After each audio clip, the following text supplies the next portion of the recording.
welcome Dr. David Gruder, America's integrity expert. He's a clinical and organizational development psychologist, 8 award-winning author, 6 from his book on integrity intelligence, and captivating presenter who speaks, trains, and consults worldwide on how to create personal and career fulfillment without sacrificing integrity or social responsibility. He's co-authored and authored 3 print books, well over a dozen training manuals, and recorded over 70 audios on a wide range of personal and professional development topics.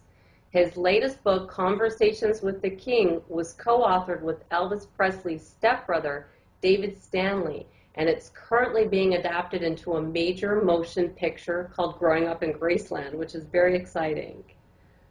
So I want to welcome you, Dr. Gruder, and I just want to open up the interview here with what exactly is integrity to you, and why did you create an integrity stimulus plan? Where do you see this big picture going with? Right. So those are 2 marvelous and large questions. What is integrity to me? Very interesting question, because the version of integrity that I was raised with had to do with being someone who did what you said you did, and having responsibilities to the community, having responsibilities to the common good. And what I came to discover through a very traumatic set of events in my life in the late 90s, early 2000s, was that there was an aspect of integrity that I had never really acknowledged or understood as being about integrity also. And that had to do with self-integrity. I was a master at self-neglect, because what animates me and what gives me passion in the world is having positive impact in the world. And so as I recovered from those particular traumatic experiences, which I've written about them. They're not private, but they may go beyond what we want to talk about today. As I recovered from those, I finally came to realize that integrity is something that's 3-dimensional, and that the dictionary definition of integrity is in the category that I refer to as true but not useful, because the dictionary definition basically defines integrity as a state of being whole and complete, using an ethical or moral framework for that wholeness and completeness. And what makes that true but not useful is, what version of whole and complete are we talking about, and what ethical or moral principles are we talking about? So it was too broad, too general. And as I was looking at the missing pieces from my integrity picture, what I came to understand, or what clicked into place, had to do with my study of what creates sustainably happy people, and what sustainably happy people do that's somewhat different from people who have intermittent happiness or don't experience much happiness at all. And sustainably happy people consistently report that they feel like they are being who they truly are. They enjoy bondedness and connection with people around them, and they feel like they have a positive influence in whatever their chosen spheres of influence happen to be. It's not like pick and choose. It's not 1 or 2 of those 3 areas. Sustainably happy people were sustainably happy because they integrated all 3 of those areas. And then as a psychologist, I'm very aware, on top of that, that all of us as human beings come into life with 3 core drives that are built into being human. They're wired into us. And the way we know this, by the way, and they'll make sense in a moment as I describe them, is that we can see them in the youngest of children. The first drive is our drive to be who we truly are. That's our drive for authenticity. And of course, the parents, a good example of that in parenting is that, you know, what parents hope that their child's first words are going to be are what? Mommy, daddy? Right. And sometimes they're very dismayed when the child's first words are no. Yeah. Which is not that uncommon. But that's a reflection of a child trying to get a hold of who he or she authentically is. What's me? What's not me? What fits? What doesn't fit? What's yes? What's no? What's yum? What's ouch? And the second core drive is our drive to bond with others. It's our drive for connection. And we know from massive amounts of research that children who are significantly deprived, chronically deprived in dramatic ways of connection are at risk of literally dying from that. And if they don't die, they become very emotionally, psychologically, spiritually damaged. And the third core drive is the drive to influence the world around us, the drive for impact. And of course, we see these in the youngest of children where they're getting their hands into everything because they're trying to figure out how they influence the world around them.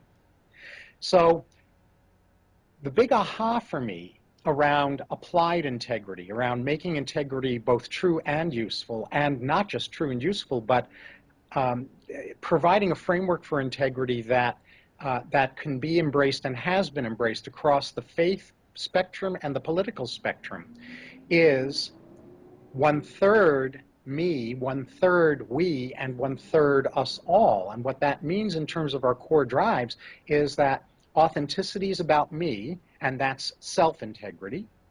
Connection is about we, you and I, we, and that's relationship integrity. And impact, the impact core drive is about us all, or collective or societal integrity. So what integrity actually is a three-dimensional thing. It's not one-dimensional. It's making choices at the intersection of what's good for me, what's good for us, and what's good for the collectives that we're a part of. That's integrity. That's excellent. And as you were speaking, I never really thought about it. When my children are making a mess, is all I see is the mess. And I know from being a teacher and being someone that is trying to help my children grow up with strong self-esteem that I've got to let them play and let them make a mess. I never thought about it, that they are seeing how they affect the world around them. So this is extremely powerful.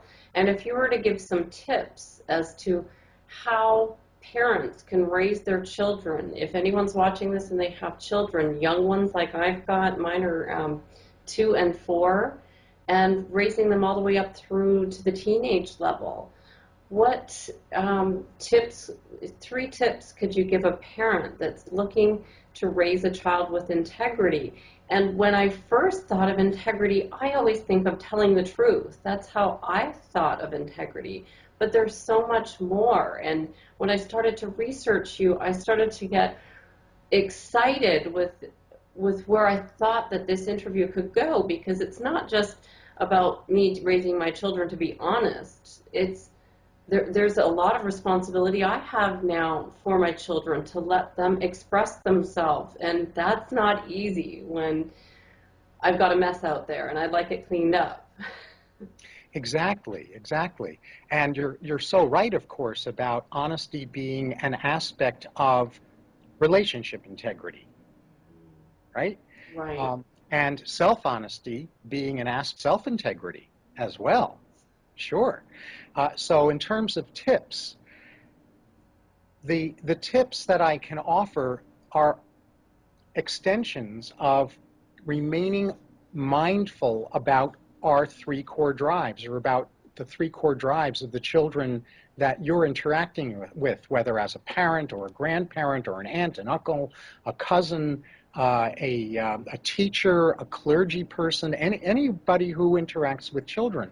When you see a child, when you catch a child trying to define their own boundaries, their own set of what fits and doesn't fit for them, their yums and yeses and their no's and ouches, it's incredibly powerful to reflect back to them your appreciation of their willingness to struggle with and discover those things about their authenticity, and to honor the importance of each of us discovering those things about our own personal boundaries in those ways.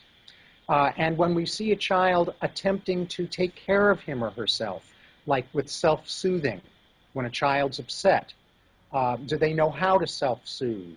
If they don't know how to self-soothe, can we soothe them in a way that also becomes a learning lesson for them about how they can start to do with themselves what we are initially doing with them in the way of soothing? So that's part of the authenticity tip. The connection tip is about accountability. It's about helping children make agreements or commitments that are doable and realistic for them, not ones that are beyond what they should be developmentally capable of at a particular age in their lives, and not selling them short and just not really having them engage in making commitments. Because when people don't learn how to make realistic and appropriate commitments, they develop a sense of entitlement, narcissism. So helping a child learn how to make realistic commitments, and then helping a child become really competent at something that a lot of adults never developed competence at, unfortunately, which is assessing and understanding the impact that being in integrity with that commitment or that agreement has, the positive impact that that has, and the negative impact that breaking the agreement, that not living up to the commitment has. Not by way of shame, because shame teaches a child that they are a mistake rather than that they made a mistake, which is the difference between shame and guilt.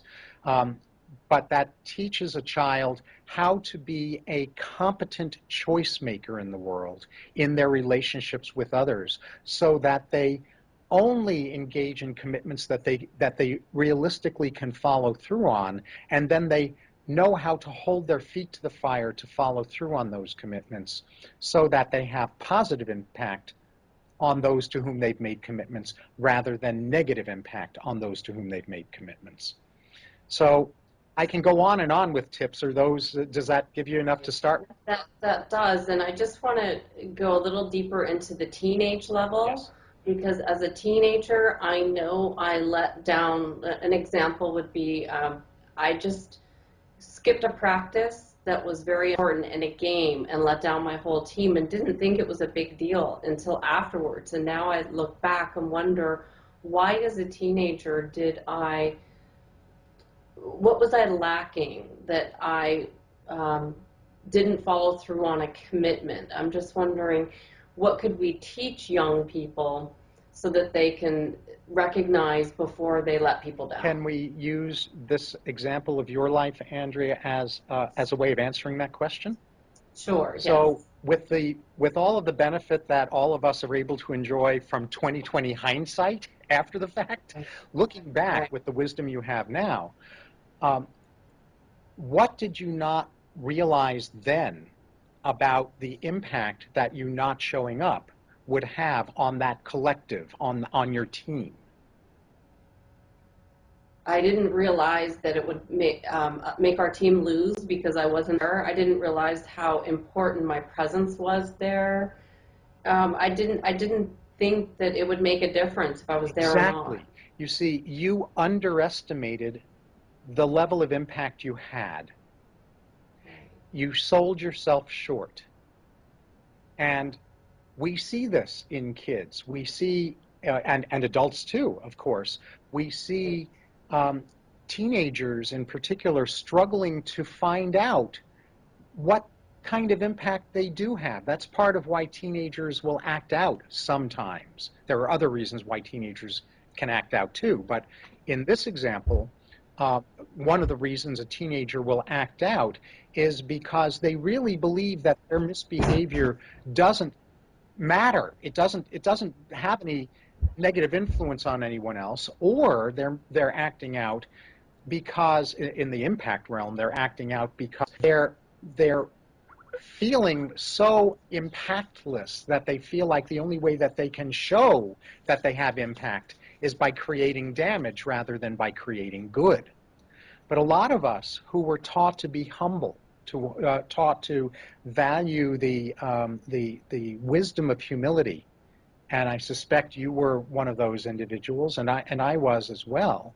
The downside of that, the potential downside, unless we're properly trained around knowing this, is that we could hide behind our humility as a way of convincing ourselves that our presence doesn't matter, that we have no influence, rather than stepping into healthy personal power, which isn't tyranny, and it's not control, and it's not coercion, it's not manipulating others to do what we want them to do. That's narcissism. Healthy personal power is recognizing that my behaviors and my choices do have impact on you if I'm in some kind of relationship with you, whether it's a personal relationship, or we're on a team together, or we're working together in business.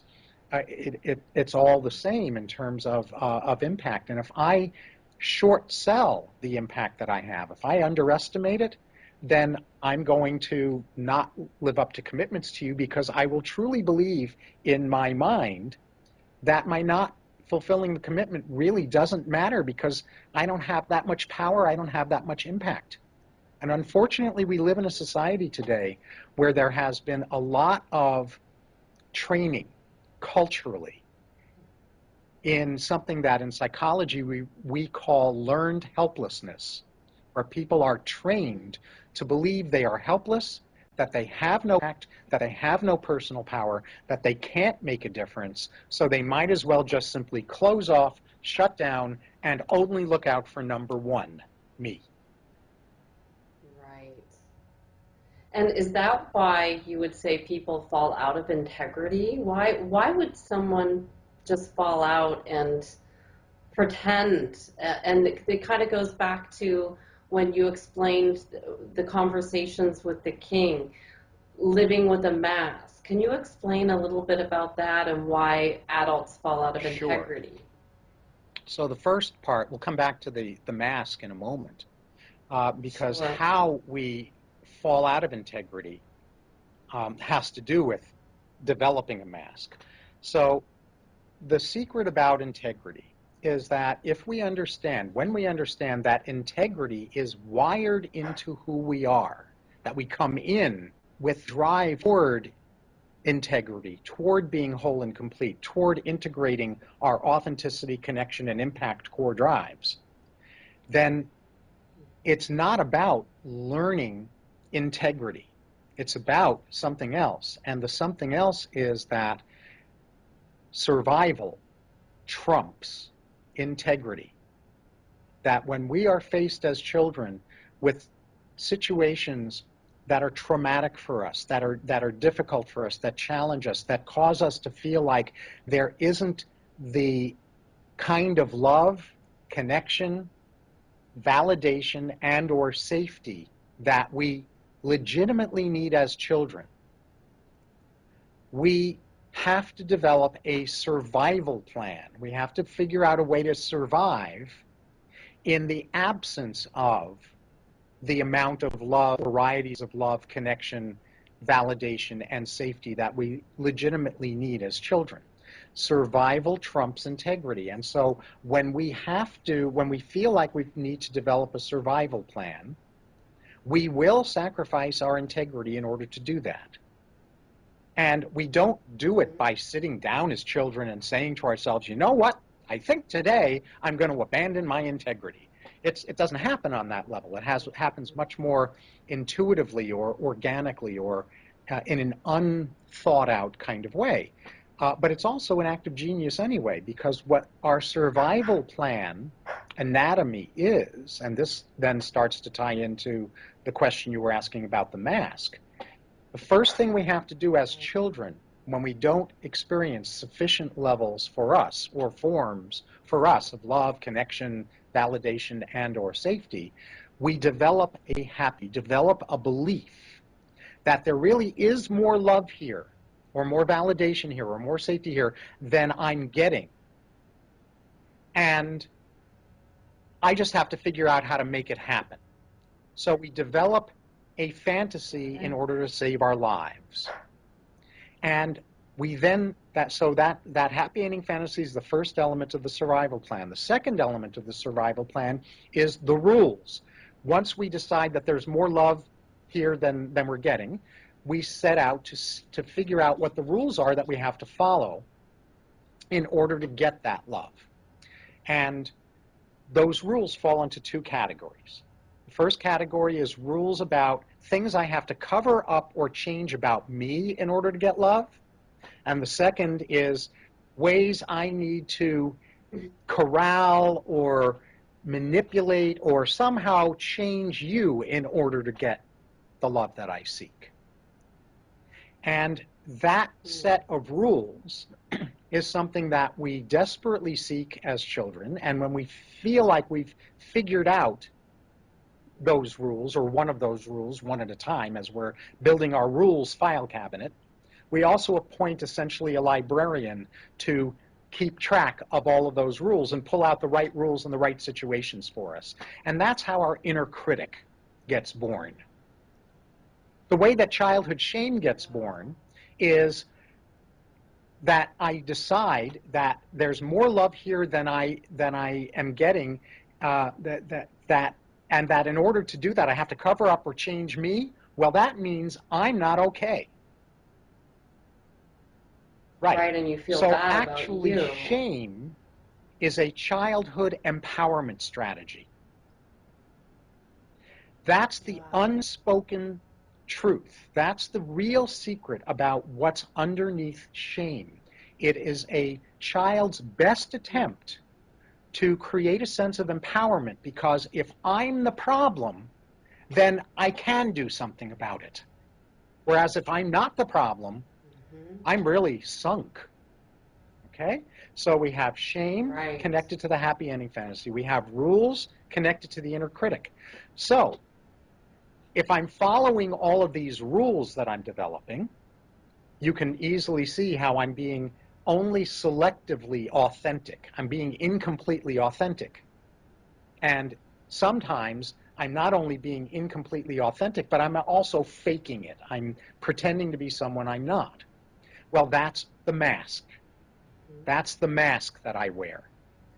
And I'm hoping that that public self, that psychology, the technical term for that is persona, that mask that I wear is going to seduce you into giving me the connection, validation, and or safety that I seek. And of course, what that requires is that I put all kinds of parts of me into some dark box inside me that I referred to as a Pandora's box. Let's not open that, because supposedly it has horrible things in it, when in fact all it has is undeveloped parts of our own authenticity in it. And the last part of the survival plan is anesthesias, because in order for me to pull off my happy ending fantasy, follow the rules, wear the mask, hide and repress parts of myself, that's really painful stuff. So I need to develop ways to numb my pain over all of this sacrificing of integrity that I've done. Survival trumps integrity. That's how it all emerges. That's amazing. That has explained so much. So, as far as developing our authentic self, how do you suggest we do that? As I'm growing with age and experience, it's a lot easier to let people see who I am. I'm not afraid to talk about my past experiences, how I got to where I am, my struggles. I am who I am, and I'm very open and vulnerable and transparent. But I probably still have a lot of learning to go. Where would you suggest we start to show our authentic selves? Well, where we start to show our authentic selves first and foremost, is with us, where we start by admitting, oh, I am feeling fear right now, or I am feeling angry right now, or I am feeling sad right now, or I am feeling shame in this moment, or I am feeling joyful in this moment and my programming tells me I better not share it because my joy is too big for the people around me, right? So it starts with me being honest with me. I'm feeling these feelings right this moment. I have these boundaries right this moment. This fits for me in this moment, this doesn't fit for me. This is a yum or a yes, this is a no or an ouch, and where I'm clear with me. Sharing it with others, there's an old joke about what's the difference between a schizophrenic and a mystic.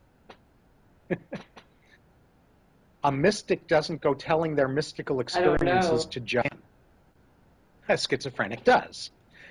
So it's always about being discerning. When we're first embarking on the journey toward showing more of our authentic self, it's very important for us to identify the people who are currently in our life that we feel have the highest odds of accepting us, and beginning step by step, not all at once, but bit by bit, to expose those parts to us that we've not exposed to people before, with those safe people.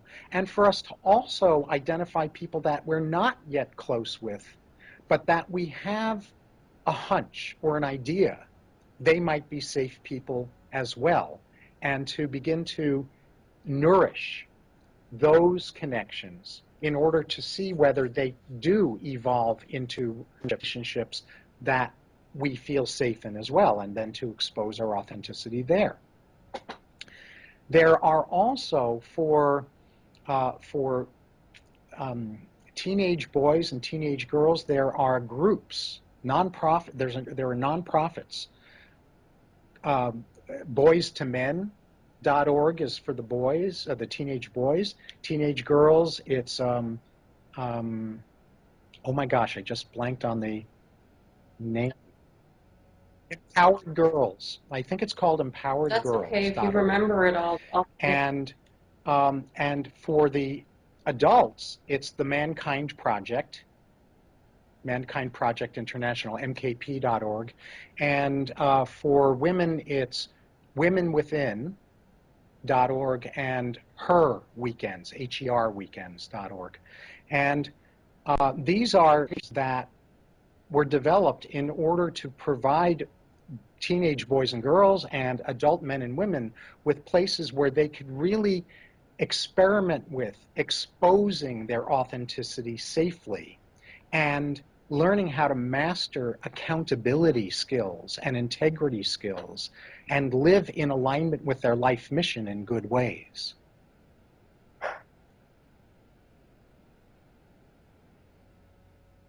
Wonderful. Can you explain a little bit more about your integrity pledge? If there's someone that's watching, where do you suggest people go to make an impact, first of all, with your pledge, and then we'll talk about where they can find you after. The integrity pledge that I developed is a kind of an outgrowth of something that I call my integrity stimulus plan. That the integrity problems that we have as individuals are reinforced by and oftentimes trained into us by society. And not the healthy parts of society, obviously, but the dysfunctional parts of society.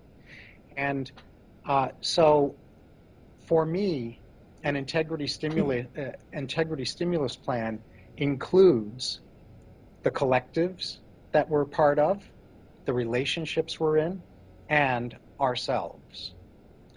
And the integrity pledge that we create is our particular set of choices about what we are going to do in specific areas that I can cover in a moment, what we're going to do in some specific areas of integrity to become the change we want to see in the world, and to help influence portions of the world around us that we're feeling most called to influence in the direction of greater societal or collective integrity in each of those areas. And those areas have to do with life fulfillment, health, sustainable profitability or abundance, citizenship, and problem solving.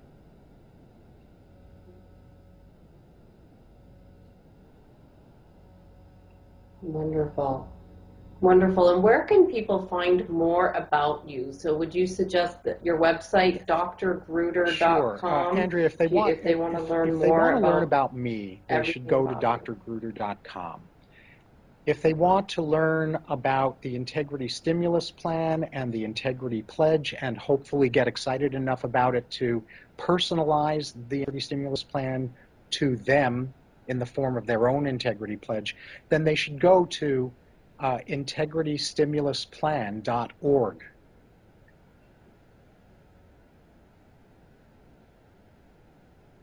Got it.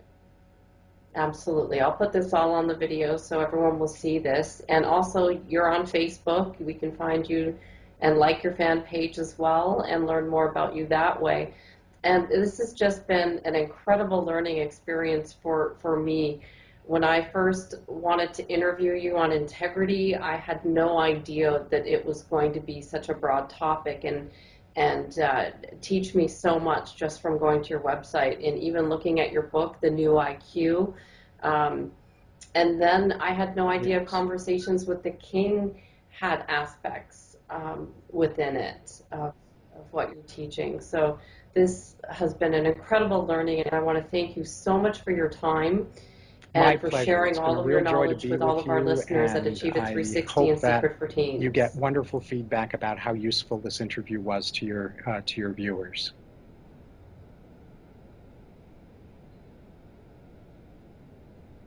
Absolutely. Well, you have a to you. wonderful day, and we'll stay in touch. And thank you so much for your time.